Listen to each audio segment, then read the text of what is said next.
It's me. It's me. It was supposed to be you. You counted. You counted. I counted it out. All right. Hey, y'all. Welcome to Cross Politic. Thank you for joining us on the Fight, Laugh, Feast Network. Pastor Toby, Chalk Knox, I'm the Water Boy. We also, we'll get into the second, we have Peter Hitchens on the line, but before we get there, make sure you guys are joining the club. We're trying to produce a show every day this week while we're all some quarantined. Some sort of content. While it's still legal. Get your guns. Hey, with us right now on the line, we got Mr. Peter Hitchens. Peter Hitchens is an English journalist, author, writes for Mail on Sunday, is a former foreign correspondent in Moscow, Russia, not Idaho, and Washington. He has published 8 books, including The Abolition of Britain, The Rage Against God, which I'm holding here in my hand right now, and The War We Never Fought. Peter, thanks for coming back on Cross Politic. Well, so far it's okay. I see how it works out as we go on. It only gets better from here, Peter. Come on, you know how it works. You're always a little reluctant. Well, you know, I don't want to presume on anything. Let's get on with it, shall we? Yes. So you're just having a dandy time there in London, I hear. Well, I'm not in London. I'm in Oxford. I can't go to London. I'm no longer allowed to go to London. I would probably be stopped by the police if I attempted to go to London. Wow. We are in a nascent police state here where we've been infantilized. Wow. And treated as children. We're not allowed out of our own houses unless we have a reasonable excuse. So basically, the old English rule of freedom, which is that everything is permitted unless it's prohibited by a specific law passed by a free parliament, has been reversed, and we now can't even leave our houses without a reasonable excuse. If I am stopped when I'm out by the police and I can't give a good account of myself, then I can be fined without any court appearance, £30, something in the region, $35. And if I don't want to pay it, then ultimately I would end up in court. So it's enforced by threats.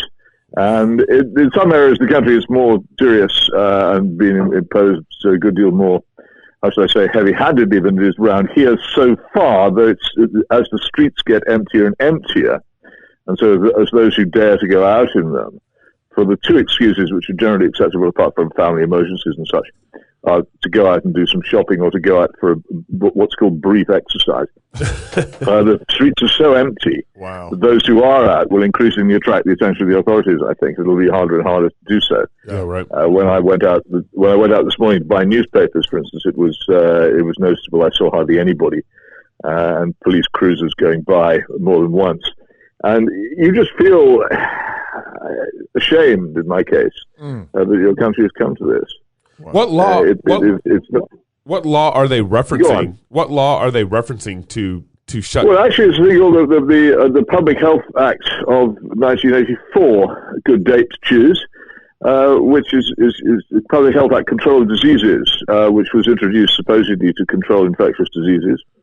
And under that, they've made some regulations, which they claim are for the public benefit. One very distinguished judge on what we call our Supreme Court, Lord Sumption, has criticized this and suggests that the legal basis of it is thin.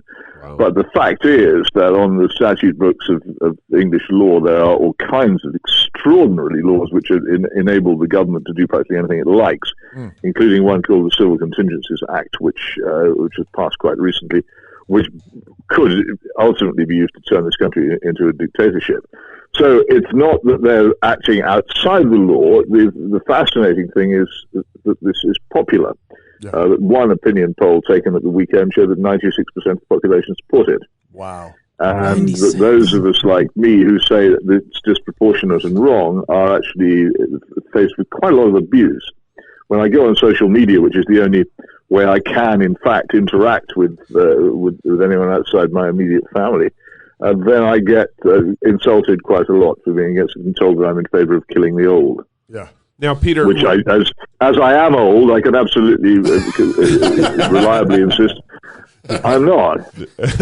Now, Peter, last time we talked to you about Brexit, and one of the analogies that has just stuck with me since that interview with you is you talked about how Brexit or the UK or Great Britain is like an atrophied muscle, and it's so atrophied it can't recover. But it seems like they're flexing some authority now It seems like there's some. Well, this is not. there. This is any Ruritanian state, any banana republic can have a government which says you can't do this and you have to stay at home and it's curfew time. The curfew is the resource of crummy, illegitimate authority down the ages. It's why it's so shaming to be under one. But what's fascinating, I say, is that there is all the institutions of civil society have failed. Parliament failed. The opposition in Parliament didn't oppose. Those who were supposed to scrutinise the whole thing didn't do so. Almost all the media rolled over and died. The legal profession said nothing. All the people who are generally caterwauling about the human rights of criminals or whoever it happens to be fell totally silent when the entire country was placed under house arrest. Yeah. There's been nothing from the civil service, and above all, of course, nothing from the people. No sign of civil courage. Yeah. The general attitude, when you go out in the street, is quite extraordinary. It's as if the country has been taken over by a new religion, to which you do not belong. In my case. Wow. So people will, if you're walking out on a towpath along the river. Now, I respect these things because when I'm in a country with a strange religion, I always do respect it. I think it's only polite. So if people want me to stay 7 feet away from them in case I infect them with the deadly coronavirus, then I will do everything I can to keep the distance. But if you say cheerfully hello to people out in the street, they look away as if the very act of speaking to you might cause an infection. And as if you're showing too much levity. The other day I was in the supermarket attempting to buy some fish. And I was looking at the label to see how long it would be before it went bad. And so looking downwards, and I saw to the corner of my vision 2 legs coming towards me, and then I could see 2 hands waving rather frantically as if somebody was trying to bat away a mosquito. And the person coming towards me and was trying to gesture to me that I should get out of the way so that we didn't get within 6 feet 6, or what is universally called 2 meters. By the government, so we couldn't infect each other. Oh, wow. And I did the terrible thing. I smiled.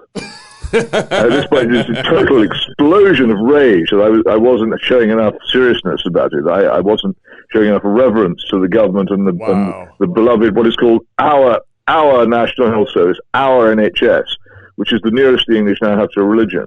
Now, I yield to no man in my admiration for the hard work and bravery of nurses and doctors in facing the danger of increased infection and working very hard, and that's great. But I don't. It's not the whole essence and being of the nation that we protect a health service, which actually is not. Let's whisper it. Not all that good most of the time, and one of the reasons why it's suffering now is because it's inadequately protected by good personal protection equipment, which means that of course the infections of the medical staff are probably greater than they ought to be.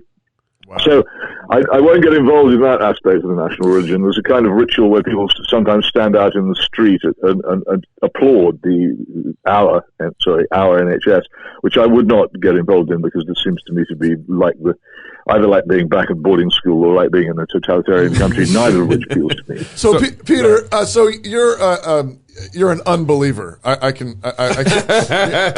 I'm a complete unbeliever, and it's very simple. I'll tell you why. Because I've actually examined the case, and particularly, it was very interesting work done by Professor John Ioannidis at Stanford University on the ludicrous claims made of mortality rates from the coronavirus.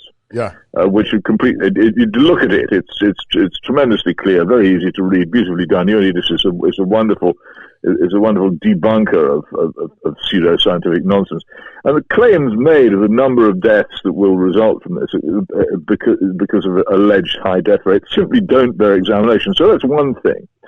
And then there's a very fine doctor in Germany, I think was born in the USA, called Sucharit Bhakti. That's Sucharit is Sucharit, and then Bhakti, Bhakdi. It's worth looking at. He's made 2 videos in German, but they have subtitles. And if you go to the Peter Hitchens blog, you'll find translation of the first one. But he basically says, he's a very, very eminent doctor in this field. He says the whole thing is a complete folly. And one of the worst things about it, apart from the fact that it's based on all kinds of wrong presumptions about the way in which the disease spreads and its danger, is that the measures being taken, and the wholly disproportionate measures being taken, will force large numbers of old but healthy people to become ill because they're losing all their social contacts and they're losing much of their exercise, and these are the things which keep them alive. And so an awful lot of people sort of in my age group, in the late 60s, early 70s, the healthy old, will face grave danger to their health from this kind of thing. And at the same time, of course, the economic damage is catastrophic. You go down to any of the shopping streets or the high street in Oxford, apart from food shops, and oddly enough, shops selling newspapers, and one or two other privileged joints. Everything else is shut. So it's so huge. We're very, very much a service economy here now. Yeah. So a huge part of our economy is simply shut down. And the government is saying, well, we'll pay 80% of your wages, as if the government had a magic money forest at the back from which they could harvest money at will. They do. Well, it's not true. And we all know what will happen. They'll find the money now, but then they'll get it back from us in other ways later on, particularly, I would imagine, I mean, by the destruction of savings by inflation, which is already well advanced, and of course from various hidden taxes. But we've only just really got out of paying the enormous debts we contracted during the Second World War. That only ended less than 10 years ago. And we're now putting ourselves into an economic position not dissimilar from the one we were in 1945, of more or less bankruptcy. And there's no evidence that this shutdown will do any good. If you look at the countries where the coronavirus has been, whether China, South Korea, Hong Kong, Singapore, what you'll find is that each one of them used a different method to tackle it. And you can find no sign of any sort of pattern, any consistent pattern of a connection between what was done and what happened next. And then you have countries such as Japan and Sweden, which are not engaging in lockdowns, and I think most of Latin America as well, where there simply isn't any evidence that smashing up your economy and strangling your civil liberties actually saves a single life. But because the government keeps on insisting that's what it's doing, the extraordinarily credulous population and an absolutely supine media, with a few notable exceptions, are not opening this thing to discussion, so it's not debated. And we had one great breakthrough today, which was Lord Sumption, Jonathan Sumption, a very, very clever judge who previously sat on what we call our Supreme Court. Came out and said, and it's worth looking up, again, you go to Peter Hitchens' blog, the details of this is transcribed and recorded. He went on national radio and said that the whole thing was an absurdity. Wow. And the result was not that the world said, "Oh, good heavens, one of the cleverest men in the country is against this." The result was instead that it was suffocated in silence. And I went again on social media as energetically as I could to publicize it, but it was noticeable. There was a press conference, a government press conference, which is held every day on the supposed crisis. And only one very oblique question was asked about Lord Sumption, and hardly anything said. Now imagine if a member of the U.S. Supreme Court had intervened in a political crisis of this kind in such terms, and the faster would have been. I think you have a more lively political and media system, or whatever you want to call it, than we do at the moment. It's shocking to me how supine and passive and flaccid we are, and how there's no civil courage. There's no. There are lots of individuals who are prepared to laugh at it and mock it and criticize it, and indeed put, as I have for 2 weeks running now in my newspaper, the Mail on Sunday, serious, considered arguments against it. But you don't get anywhere because nobody comes and argues with you and says, actually, I think you're wrong, because all that happens is that people queue up to shout four-letter words at you or call you whatever it was. Right. Sounds like our university system here. So there you are. That's the level of most of the debate. Yeah. So, Peter, we'd like to play a game here at Cross Politic. What we want to do is put you in the magic shoes wand of Boris Johnson. Ooh. So what if you're prime minister for a day? How would you be handling this situation? Oh, completely differently. I would handle it proportionately. I'm perfectly at ease with measures such as people taking extra hygiene measures as the Japanese do. For instance, if everybody was asked to wear face masks, I wouldn't mind. But I don't myself think that the real problem lies in the level of infection. For instance, it's very likely that many people in this country have already had the infection and are immune. Right. What I certainly wouldn't do would be to cripple the economy, because it's never good for the public health to cripple an economy. Crippled economies mean unemployment, they mean lower wages, they mean lower standards of health and safety in workplaces, they mean lower standards on air pollution, they mean lower standards of food, and therefore they're a grave long-term danger to health, so it's a silly thing to do, and I would absolutely not try to insist that the population were confined to their houses. I think you have to get this into proportion. Here's another crucial thing here, which I think is a problem in the United States, which is that, and again, there's a fascinating article in this week's London Spectator by Dr. Lee, which is well worth looking at and can be read on the net about this. The huge numbers of deaths are being recorded as COVID deaths. These are deaths where people have died with COVID-19. Right. But then they haven't died of it. The huge numbers of people who die are actually very old and already very ill, either with serious cancers or with cardiovascular problems, which are a great killer, or with respiratory problems. And these people die, and they're recorded as having died of COVID. Yeah. And the interesting thing is, I don't know what the figure is in the United States, because I haven't looked it up, but in this country, there's a population of something like 70 million. 1,600 people die every day as a matter of course. They just do. You couldn't stop it, because they get old, and they get old and ill, and that's what happens. People die just as people are born. And there is a danger, it seems to me, of getting worked up about the deaths of people who would almost certainly have died anyway, and classifying them as if they were deaths from some mysterious plague. Yeah. And working the nation into a panic. I just look at all this. I think I'm not looking at normal, intelligent people. I think I'm looking at a government which has panicked, a government of teenagers, which was faced with how shall I put this, alarmist advice from some scientists who don't by any means represent the whole body of science on this matter, and was so scared of being blamed if anything went wrong that they just went immediately for the most repressive measures. And the problem with that is once you've made a mistake on this scale, the bigger the mistake, the harder it is to admit. The harder it is to backtrack, the harder it is to say, we got this wrong, we're going to do something else. But no, I would not have any difficulty in saying, look, I'm prepared to accept whatever risks are offered. I would certainly also make huge efforts by spending quite a lot of our hard currency reserves to get decent personal protection equipment for the health service workers who I think are being put at risk, because this is factual. You remember the doctor in China who first raised the issue of COVID, who died. I believe he was an ophthalmologist, but he was certainly in one of the branches of medicine which involves getting very close to your patient. And if you're very close to a lot of patients with COVID, you're likely to get it in a much more, if you haven't got really good personal protection equipment, you're likely to get it in a much more intense form than most people suffered in. And that's why these people die.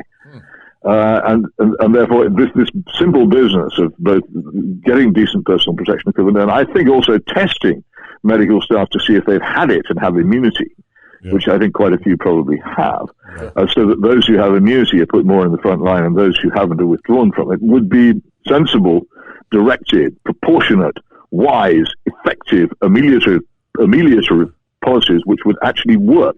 Those are the sorts I'm in favor of, not these wild, flailing panics which the current government is engaged in. I know these people. I've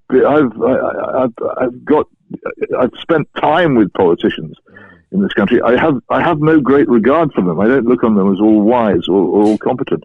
And on this occasion, I do feel I'm faced with really teenagers who don't actually know what to do. Wow. It's the Wizard of Oz. There's a tiny little quaking figure behind the noisy brassy front. Right now we have you. We're live with Peter Hitchens, and on Facebook, people are asking. One of the questions was, "What about all the cases that we see happening right now that the ICUs are filling up?"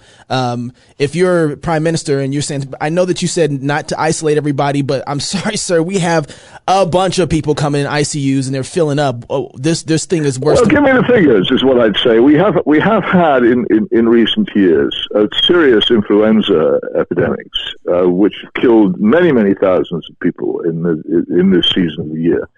I don't think that at the time that these happened, I think in 1 year, something of the reason in this country alone, 27,000 people died. And I think the average number of each year in recent years of influenza deaths has been 17,000, which is way above anything so far experienced from alleged COVID-19 deaths. And as I said, I would say again, you must be very careful to distinguish between deaths from COVID and deaths with COVID. And I never remember this level of fuss about the undoubted pressure on intensive care units, which happens every winter in the National Health Service. Every winter the National Health Service has a crisis. But in the previous crises, I don't believe television crews were encouraged to go into intensive care units, nor do I believe the government closed the country down, prevented internal and international travel, and forced people to stay at home. And yet, you have to ask these people, what are your figures? What is it that you know that says that this is worse than anything we ever had before? Because all the people I know who work in this field say, well, actually, it's not uncommon to have these, particularly I think the winter has gone on longer in this country normally than usual. It's quite cold and it's been quite wet. But in the winter period of the year, the British National Health Service is almost invariably, if not overwhelmed, under very heavy pressure from seasonal illnesses, particularly among the old and ill, who, as we all know, are the ones who fall most readily to disease and infection. That's the way it goes. Yeah. That's the way we'll all go. So the question we need to ask is: so it's not, I don't buy that one as an argument. They have to show me with actual attested figures that this was significantly worse than any previous ICU crisis that the National Health Service or anyone else had ever had. And I think the same goes for Italy, which we're told about all the time, and where undoubtedly, beyond any doubt at all, huge numbers of people are being classified as COVID deaths who died with it. But not from it. In fact, in some cases, they established that they have COVID after they've died. That's right. So in the United States, I know our numbers in 2017, 2018, we had 85 million cases of influenza and 61,000 deaths. Yeah. And so, I mean, it can be very serious because there are strains of influenza which turn out to be resistant to the vaccinations that have been given out. Yeah. But it's always compared to what? It can be very big. And the thing is, it's happened and it's source of news, but it isn't elevated into this level of crisis. Right. This crisis has been created by actually making the public scared. Yeah. So Peter, what is this revealing about us? Because we seem like, you said 96% approval rating for what's happening right now over where you're at. What is this saying about us? That's what I'm told. Yeah. So what is this saying about us as people? What are we willing to give up over a simple crisis like this? Well, I don't know. I think there is a terrible conformism in society, and I think a lot of it came, first of all, from television, which tends to promote a certain image of what people should be like, which is fantastically conformist. And I think that was then reinforced by social media, which do the same only more powerfully, and are terribly good at making people who are dissenters feel alone and utterly eccentric. And I think that is a major problem, this desire to run with the herd, to think what everybody else thinks. I was brought up in what I now recognize to be another era. We were very much encouraged to think for ourselves and stand up for ourselves and to be individuals. And this is no longer the case. We were also in the very distant Britain of my childhood. We were brought up to be very proud of the liberties which we had inherited from our forebears. I don't think one person in 1,000 in modern Britain has even heard of our Bill of Rights of 1689. Wow. So or let alone know what it contains. And few know what Magna Carta is or what it means, or habeas corpus, or all the other things that we have. And so to them, the idea of being confined to their houses is not, as it is to me, a revolting shame, but a minor inconvenience which they can be persuaded to endure for the sake of what I regard as an imaginary common good. Wow. People are very suggestible. Yeah. And what I think there's as I say, I constantly use this term because it's very important. There's a lack of civil courage among those people who should show it. Members of Parliament, journalists, figures in the law. which is why it was so heartening today to hear Jonathan Sumption saying what he said, because I thought this is one of the great thinking minds of our country. He doesn't have my politics, but he's undoubtedly a very considerable thinker. He gave the BBC Week lectures last year, which are well worth a listen, particularly on his very keen analysis of the difference between the US and the British Constitution, which I found fascinating. But to hear him say this is all dangerous, hysterical nonsense, and that we're tending towards a police state, was to me a great heartening moment, because I didn't feel anything like as alone afterwards as I had before. But I do feel pretty much alone. I mean, so Peter, and of course, I don't have. Well, I normally have the chance to go into the office and mix with other journalists and you discuss it with them, because we're not allowed to go to the office. I can't even go down to the station and go to London. So Peter, this is not just a Great Britain problem. This kind of groupthink, just no resistance. There's 3 billion people in shutdown right now in the world. 3 billion people. I know, but most of them are in countries where they're more used to it than they are here. Yeah. That's true. That's right. When in one of the things I love about your book, I mean, in China, it's no great shock, is it, to be told what to do? Yeah, right. No, they're used to it. They're used to it. In Britain, it is. So what's the connection in your book, The Rage Against God? You spend a good bit of time actually pointing out that atheism is directly connected to totalitarianism. So I mean, that would go to your China example. Well, it's state worship, isn't it? It tends to. The religious belief and belief in God is the opposite of the belief in temporal power, and it sets itself up against it. And where there is religious belief which is strong, then temporal power tends to be weaker.